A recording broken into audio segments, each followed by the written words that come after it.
Alors Yann Huguin, justement, vous vous sentez mal connu, mal aimé?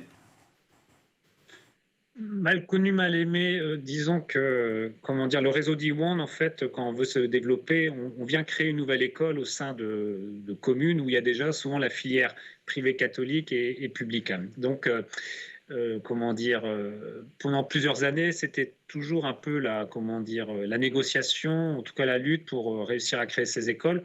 On voit de plus en plus de l'acceptation et c'est vrai qu'ils y voient une richesse en termes d'offres scolaires, on va dire, et également aussi en termes d'animation de communes, parce que la plupart du temps, les écoles d'Iwan, comme je disais, sont associatifs et nécessitent finalement de l'autofinancement et font de l'animation souvent autour des communes. Et c'est vrai que plusieurs événements sur la Bretagne sont liés aux écoles d'Iwan. On pourrait presque dire que beaucoup d'écoles d'Iwan, par exemple, participent au Vieille Charrue, qui est un grand festival à Carré, au centre-Bretagne, mais on pourrait parler d'autres événements. Donc c'est une richesse en termes d'animation. Donc je dirais ce frein-là est pas évident, mais comment dire, on essaye de lever petit à petit.